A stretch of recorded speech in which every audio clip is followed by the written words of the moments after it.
أرسل رسوله بالهدى ودين الحق ليظهره على الدين كله ولو كره الكافرون أشهد أن لا إله إلا الله وحده لا شريك له وأشهد أن محمدا عبده ورسوله الذي لا نبي بعده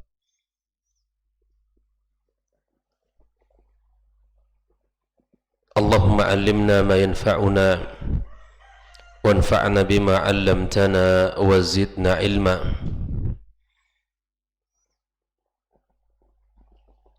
اللهم آت نفوسنا تقواها وزكها أنت خير من زكاها أنت وليها ومولاها أما بعد معاشر الحاضرين والحاضرات جماعة صلاة subuh Masjid At-Taqwa Indah As-Sakinah Pekanbaru rahimakumullah. Alhamdulillah, tak bosan-bosan lisan kita memuja dan muji Allah Subhanahu wa taala atas segala limpahan nikmat yang Allah berikan kepada kita. Tak bosan-bosan lisan kita memohon dan meminta kepadanya, sebagaimana kita tak pernah bosan dan tak pernah berhenti mengharapkan rahmat dan kasih sayangnya.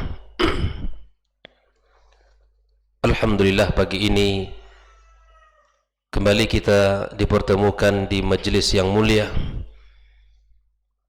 majlis ilmu yang merupakan taman surga, yang mana Rasulullah sallallahu alaihi wasallam menghasung kita, menyemangati kita untuk senantiasa bisa duduk dan berada di dalamnya. Wa idza marartum bi riyadil jannati farta'u, atau kama qala Nabi sallallahu alaihi wasallam, jika kalian melewati taman surga maka masuk dan nimbrunglah di dalamnya, karena di situ banyak kebaikan, banyak pahala, banyak keberkahan, ketenangan, serta mendapatkan doa dari malaikat-malaikat Allah tabaraka wa ta'ala. Lebih daripada itu, kita mendapatkan sanjungan dari Sang Khaliq tabaraka wa ta'ala di hadapan para makhluknya. Mudah-mudahan kita senantiasa semangat untuk menggunakan waktu dan umur kita sebisa kita untuk bisa menghadiri majelis ilmu, dan Allah Subhanahu wa taala berkahi usaha dan setiap niat baik kita. Kita mengucapkan salawat dan salam untuk Nabi kita Muhammad sallallahu alaihi wasallam. Allahumma salli wa sallim wa barik ala Muhammad. Karena salawat adalah merupakan salah satu sebab di mana doa kita diterima Allah Subhanahu wa taala.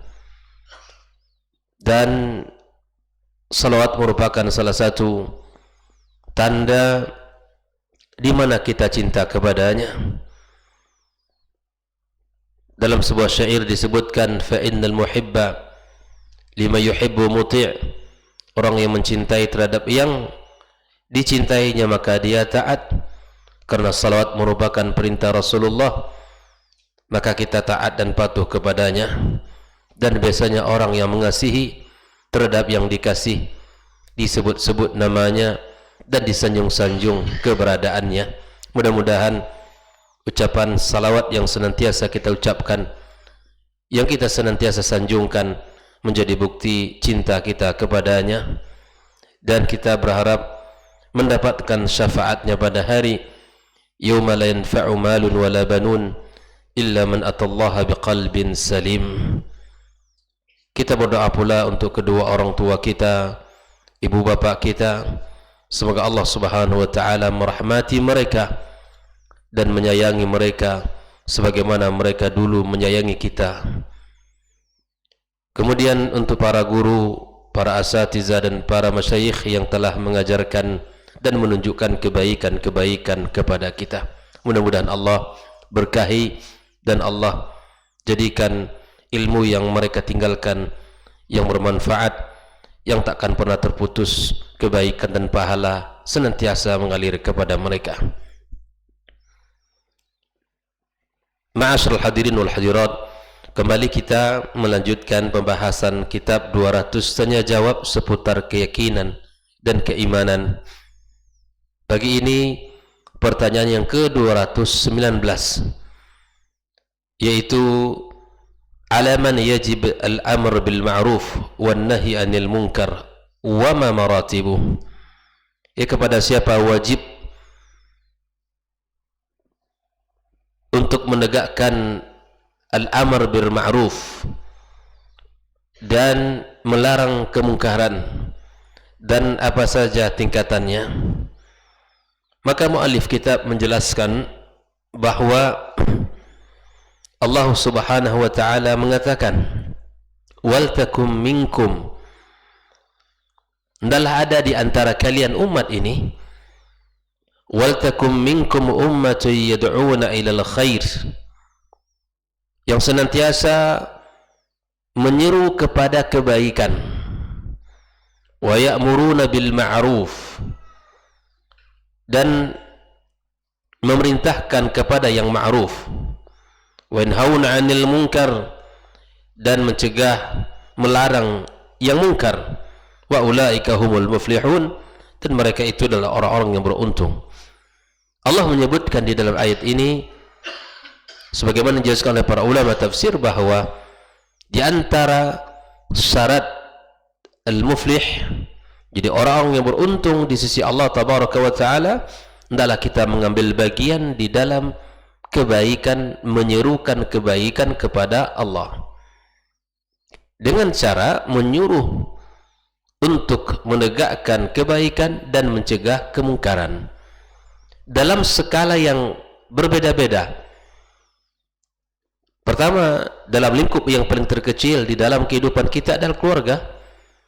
Maka mari kita tegakkan amar ma'ruf dan nahi mungkar dalam lingkungan keluarga kita, kepada keluarga kita, pasangan kita, anak-anak kita, bahkan saudara-saudara kita, baik seayah ataupun seibu, atau mungkin sepupu kita dan lain sebagainya. Maka ini adalah tanggung jawab yang harus kita lakukan, karena Allah menyuruh ini untuk kita tegakkan. Ada di antara kita ini yang Masya Allah menyerukan kepada kebaikan-kebaikan. Tidak hanya menyuruh kepada kebaikan, menegakkan kebaikan, tapi juga kita harus melarang dari kemungkaran yang ada. Sehingga dalam ayat lain Allah Subhanahu wa taala menyebutkan, kuntum khairu ummatin ukhrijat linnas ta'muruna bil ma'ruf wa tanhauna 'anil munkar wa tu'minuna billah. Bahwa umat yang terbaik ini di antara cirinya adalah menegakkan amar ma'ruf dan nahi mungkar, serta beriman kepada Allah tabaraka wa taala. Sehingga Umar bin Khattab radhiyallahu taala an mengatakan ayat ini,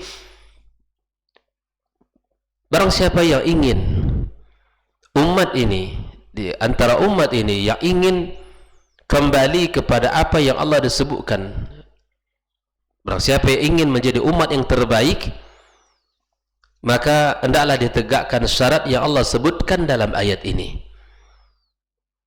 Allah sudah katakan kuntum khairu ummah. Para ulama tafsir mengatakan ayat ini, kalau kita berbicara dengan skala besar umat, maka ini adalah umat Islam secara umum. Maksudnya kuntum khairu ummatin ukhrijat linnas ini, kalau kita berbicara dalam skala besar, maksud ayat ini adalah umat Islam. Tetapi kalau kita berbicara di internal umat Islam, maka mereka adalah para sahabat yang disebutkan oleh Allah tabaraka wa taala, kuntum khaira ummatin ukhrijat linnas. Mereka orang-orang yang telah menegakkan amar ma'ruf dan nahi mungkar, yang beriman kepada Allah tabaraka wa taala, dan mereka disebut dengan khairu ummah. Ini kalau kita berbicara dalam skala umat. Namun jika kita bandingkan umat-umat yang pernah ada di muka bumi, mereka adalah umat Islam. Makanya kata Umar bin Khattab, jika ingin menjadi umat yang terbaik, maka mesti kita penuhi syarat yang telah Allah sebutkan di dalam ayat ini.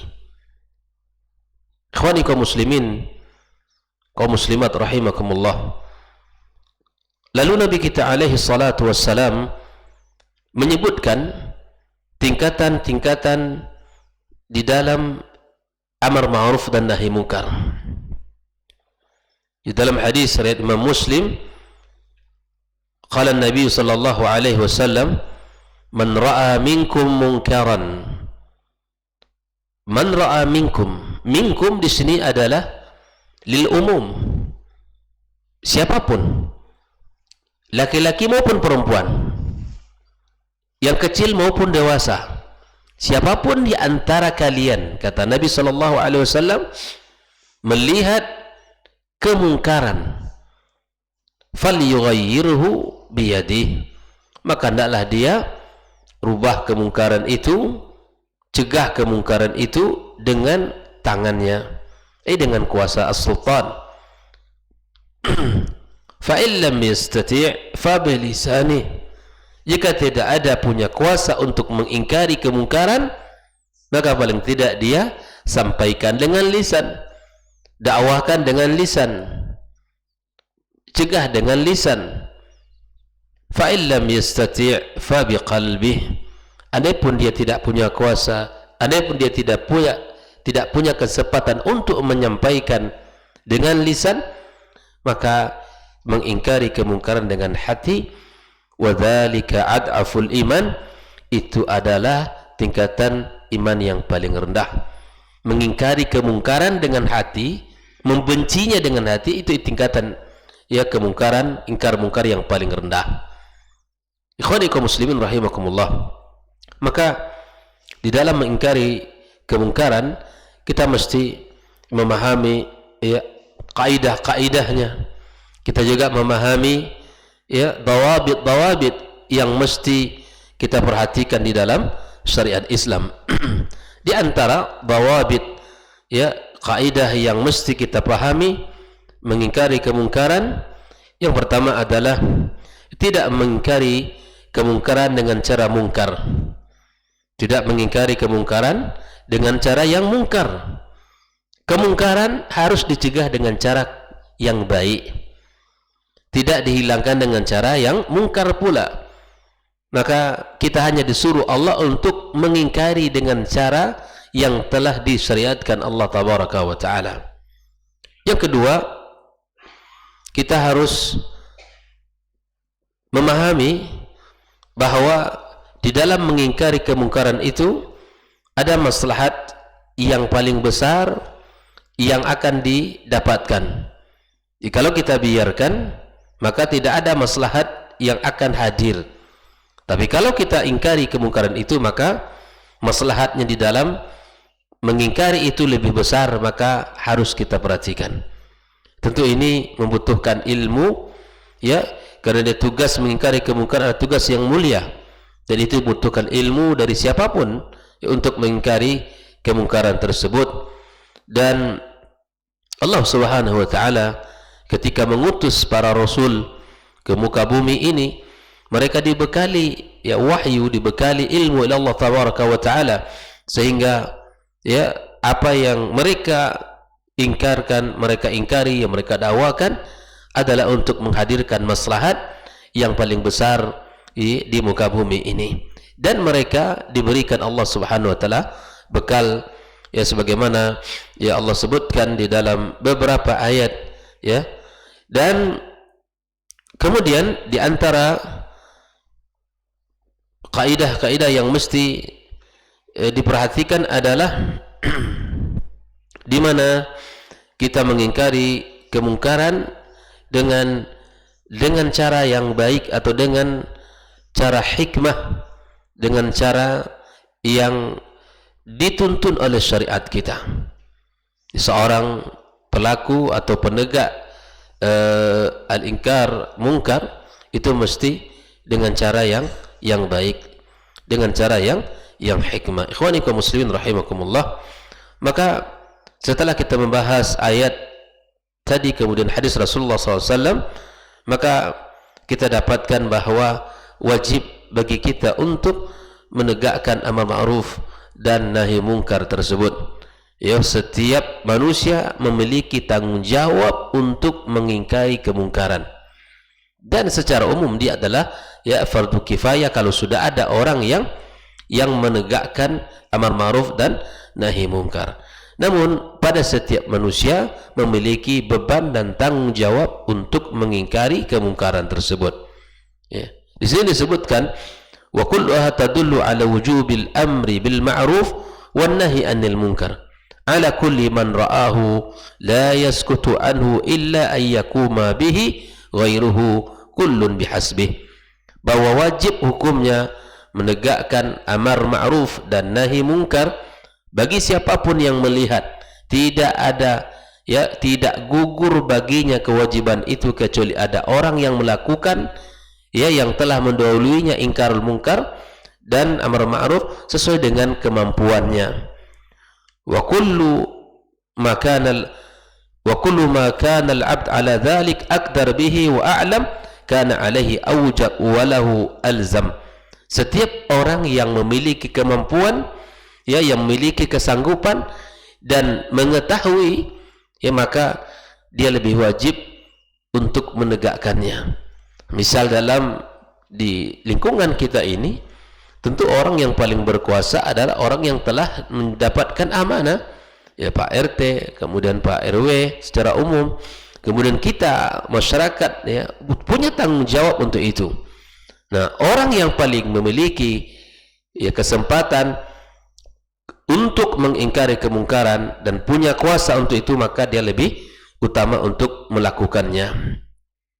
Nah, ketika orang-orang membiarkan kemungkaran merajalela di tengah masyarakat, bahwa dia acuh tak acuh dengan kemungkaran tersebut, dia merasa tidak peduli dengan kemungkaran tersebut, maka jangan dikira bahwa azab yang Allah turunkan hanya akan tertuju kepada pelaku maksiat.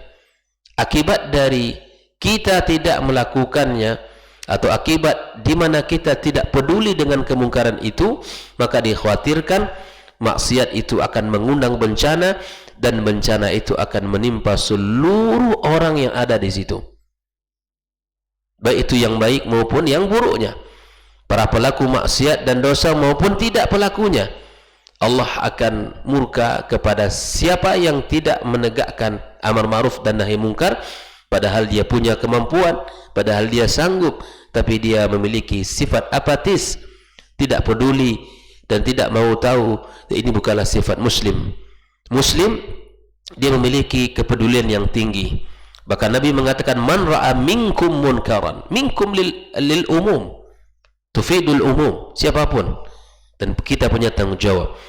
Dan sekali lagi, bahwa ketika menasihati orang yang sedang melakukan maksiat, tentu dengan cara rifq, dengan cara lemah lembut, dengan cara yang baik, tidak melahirkan kemudaratan yang lebih besar ya dari apa yang dia lakukan itu.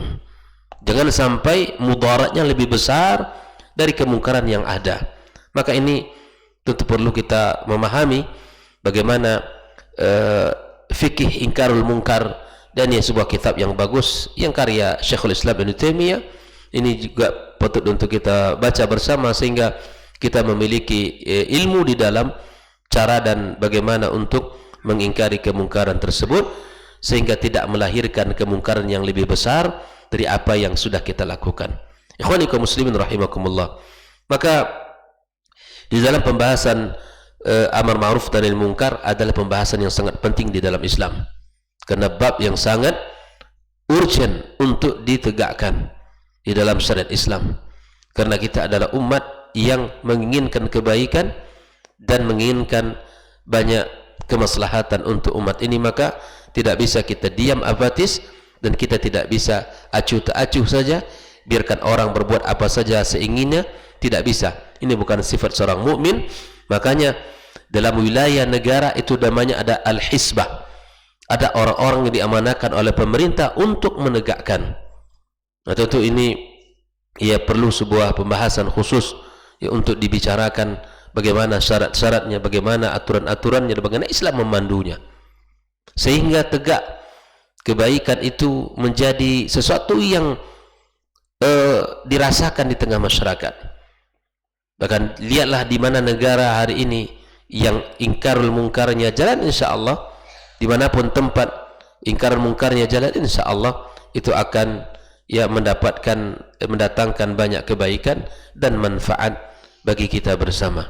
Mudah-mudahan kita termasuk orang-orang yang memiliki semangat di dalam ingkarul munkar dan menegakkan kebaikan di tengah-tengah kehidupan kita. Baik itu di dalam masyarakat, yang paling terkecil adalah rumah tangga kita, kemudian lingkungan kita, kemudian masuk kepada skala besar wilayah kita, ya, kemudian menjadi sebuah tanggungjawab kita bersama.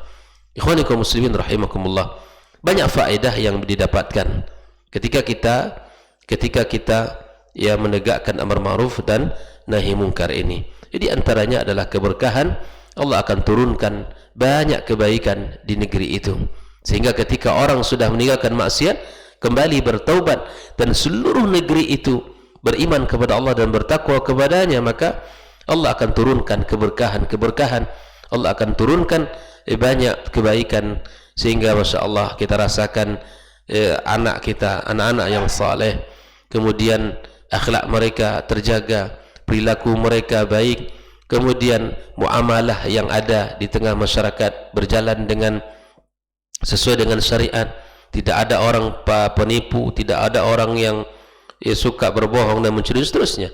Ini ketika semuanya ditegakkan berdasarkan syariat, insya Allah semua itu akan melahirkan keberkahan dan kebaikan.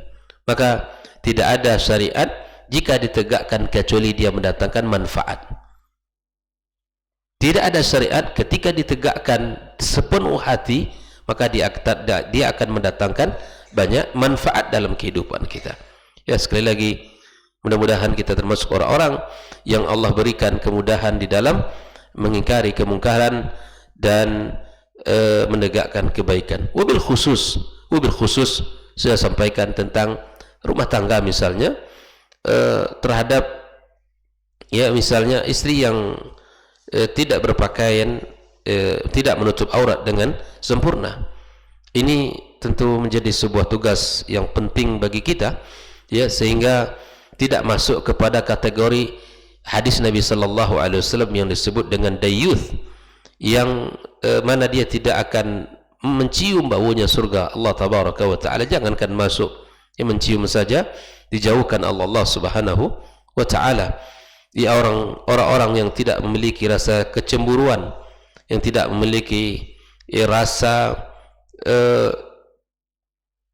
cemburu di hatinya terhadap anak perempuan, yang kemudian terhadap pasangannya, sehingga dia keluar tanpa menutup aurat dengan sempurna. Oleh itu ikhwani kaum muslimin, hal-hal seperti ini adalah salah satu tugas yang paling utama untuk kita lakukan dan untuk kita perhatikan bersama. Semoga Allah Subhanahu wa taala jauhkan kita ya dari segala sifat buruk. Allah jauhkan kita dari sifat yang tidak memiliki kecemburuan kepada keluarganya dan kepada ya anak dan istrinya. Mudah-mudahan Allah Subhanahu wa taala jadikan orang-orang yang saleh, orang-orang yang menginginkan kebaikan, yang senantiasa istiqamah, yang bersamai semangat di dalam menjalankan syariat Islam ini. Wallahu taala alam. Semoga Allah Subhanahu wa taala berkahi pertemuan kita dan berkahi seluruh kaum muslimin, kaum muslimat dimanapun berada, ya, yang mendengarkan kajian kita di pagi ini. Wallahu taala alam. Subhanakallahumma bihamdik, asyhadu an la ilaha illa anta, astaghfiruka wa atubu ilaik. Wassalamualaikum warahmatullahi wabarakatuh. Orang yang keluar dari rumahnya menuju rumah Allah untuk menuntut ilmu syar'i, maka sungguh dia sedang berjalan di jalan ilmu, dan itu akan memudahkannya untuk menuju surga Allah Subhanahu wa taala. man salaka tariqan yatlubu fihi ilman salakallahu bihi tariqan min turuqil jannah. Barang siapa yang menempuh sebuah jalan, jalan yang ditempuhnya adalah jalan menuntut ilmu, maka Allah akan mudahkan jalannya untuk menuju surga Allah Subhanahu wa taala. Orang yang berangkat ke masjid untuk menuntut ilmu syar'i dianggap sebagai jihad fi sabilillah. Nabi alaihi salatu wassalam bersabda, "Man dakhala masjidana hadza," barang siapa yang memasuki masjid kami ini, yakni Masjid Nabawi, liyata'allama khairan, untuk belajar atau mempelajari kebaikan, au yu'allimuhu, atau dia mengajarkan kebaikan, kal mujahidi fi sabilillah, adalah seperti orang yang berjihad di jalan Allah. Mudah-mudahan kehadiran kita di rumah Allah yang mulia ini, tujuan kita hanya satu, untuk mencari ridha Allah tabaraka wa taala. Mudah-mudahan ilmu yang kita pelajari, ilmu yang memberikan keberkahan, yang menerangkan jalan kita dan senantiasa menjaga kita di jalan Allah Subhanahu wa taala.